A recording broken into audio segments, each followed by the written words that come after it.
Hey, this is Jeff from Life from the Front Pew, and thank you guys for listening once again.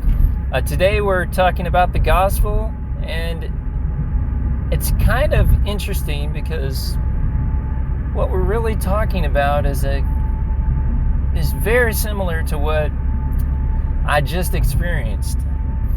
So I was trying to get into my old documents so that I could continue to job look like I usually do, or build one of these podcasts together like I've been doing, or maybe write in my story, a novel that I'm writing, something like that. And I wasn't able to because we had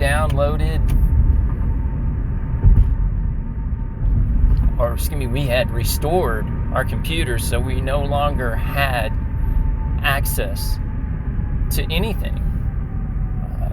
You couldn't pull anything, couldn't convert anything. Anything that was on your jump drive was just useless.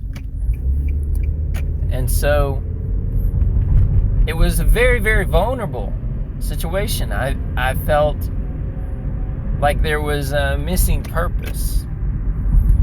And I had never felt my writing being that much of a part of me until that moment. And that is very, very interesting for me to go through that. Well, I can imagine how the disciples and apostles and the mother of Jesus and Mary and all of them felt. As today's gospel reading says, they were, like Jesus said, a sheep without a shepherd. And how are they going to put their lives back together after this man that touched them so deeply is just gone? He rocked their mental world. And he had a sense of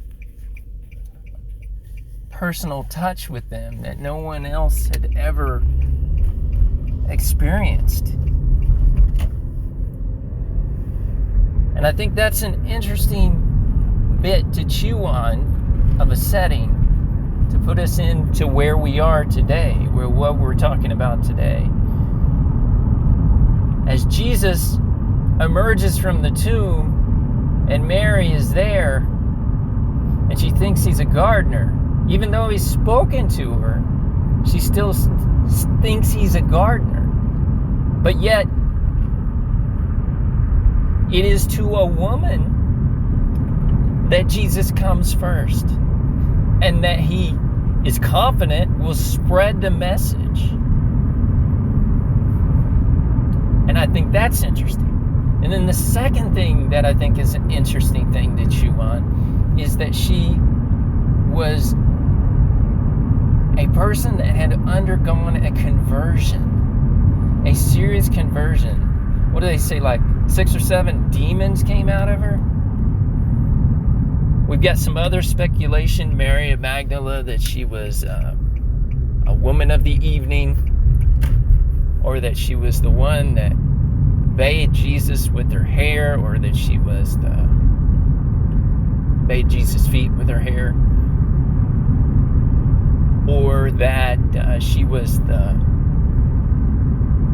sister of Lazarus, Mary. But one thing we do know is that she had a conversion, and she followed Jesus just like the apostles and other disciples, that she was there,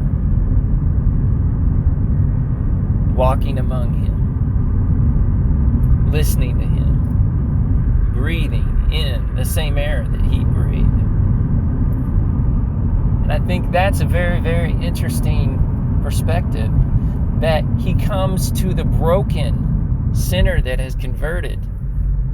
That's the first person that he sees. He reveals himself to. It very much encapsulates what we're talking about, that he came and he basically took whatever the society gave him and he turned it upside down in all ways he could. But especially in the way that he regarded and treated women with such dignity and respect, but also so much there to be able to help them grow into better people. So I think that's a very, very interesting point. The last thing is that she doesn't recognize him just by his words or his presence. What she recognizes him from is when he calls her name. And I think that's very interesting, because if you think about it, if we're in this state of amnesia, right, which many of us are, where we're without a purpose or without a vocation that is paying the bills enough or fits our shape enough, that in this period of amnesia where you're finding yourself and realizing what you're all about, Jesus calls your name. Do you recognize his voice? Do you recognize that he's calling you to greatness? Do you recognize that he's calling you to a completeness, to become the best version of yourself? And if you do, then why do you?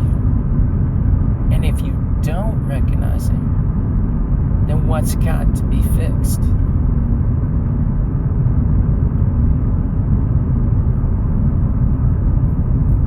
So it's said that what we will leave this earth with is only one thing. There's only one thing that we'll possess and leave this earth with.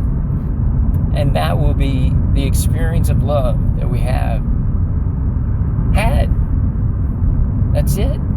That's all there is our experience and our memories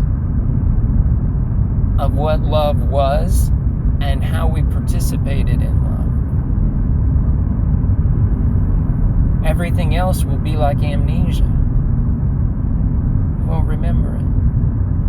You won't remember the things you own. You won't remember the things you wanted.